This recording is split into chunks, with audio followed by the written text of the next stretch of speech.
दोस्तों, एक बार एक तोता था। वो तोता खुश रहने की कला जानता था। वो अकेला आसमान में उड़ा करता था, मीठे फल खाया करता था। उस तोते में एक खासियत थी। वो तोता क्विक लर्नर था। वो बहुत जल्दी चीज़ों को सीख जाया करता था। और किसी तरीके से वो तोता इंसानों के संपर्क में आ गया और उसने बहुत जल्दी इंसानों की ज़ुबान बोलनी भी सीख ली। ये देख करके एक लड़की उससे बहुत प्रभावित हुई और उसने जैसे तैसे उस तोते को पकड़ लिया और पिंजरे में डाल करके अपने घर में लटका दिया। अब लड़की उस तोते को जहाँ तहाँ छेड़ती रहती। जब निकलती तो कहती, बोल तोता राम राम। ये करते करते तोता उस लड़की से बहुत परेशान हो गया। एक दिन लड़की पूरा घर बंद करके कहीं जा रही होती है। तो तोता लड़की से पूछता है, तुम कहाँ जा रहे हो? तो लड़की बताती है कि पास ही के गांव में मेरे गुरुजी आए हैं, मैं उनसे मिलने जा रही हूँ। तोता लड़की से कहता है कि क्या गुरुजी से आप मेरा एक सवाल पूछ लोगी? लड़की पूछती है, क्या? तो तोता बोलता है कि गुरुजी से पूछिएगा कि मेरी मुक्ति कब होगी।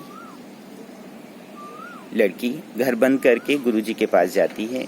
गुरुजी का सत्संग होता है और फिर उसके बाद गुरुजी सभी से बातचीत कर रहे होते हैं। तो लड़की उन गुरुजी से पूछती है कि गुरुजी, मेरे तोते का एक सवाल है। मेरे तोते ने पूछवाया है कि उसकी मुक्ति कब होगी। ये सुनते ही गुरुजी बेहोश हो जाते हैं। गुरुजी को सारे चेले उठा करके डॉक्टर के पास ले जाते हैं। लड़की बहुत परेशान हो जाती है। जब लड़की वापस घर आती है, तोता उसका इंतज़ार कर रहा होता है। तोता पूछता है कि आपने मेरे सवाल का जवाब पूछा? तो लड़की बोलती है कि तूने ऐसा क्या पूछ लिया जिसे सुनते ही गुरुजी बेहोश हो गए।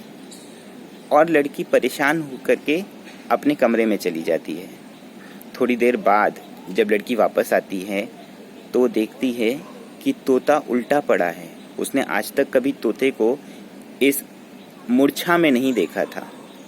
वो बहुत परेशान हो जाती है। वो तोते का पिंजरा खोलती है, तोते को बाहर निकालती है, उसको हिलाती डुलाती है और इतने में तोता उड़ जाता है। दोस्तों, गुरुजी ने और कुछ नहीं किया था। गुरुजी ने उस तोते को मुक्ति का साधन बताया था।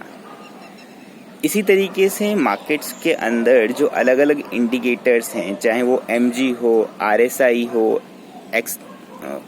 PE हो, PB हो, तो एक्सपोनेंशियल मूविंग एवरेजेस हो, ये सारे इंडिकेटर्स कुछ नहीं करते। ये इंडिकेटर्स मार्केट के ऊपर या फिर आगे चल कर के नीचे जाने के साइंस देते हैं। अगर ये साइन समझ में आते हैं, ये इंडिकेटर समझ में आते हैं, तो वही इन्वेस्टर सही समय पे सही कदम उठाता है। मेरा मानना है जितना ज़रूरी फंडामेंटल्स को समझना है, कई बार उतना ही ज़रूरी टेक्निकल्स को समझ करके उन टेक्निकल्स के इशारों को समझना भी होता है। धन्यवाद।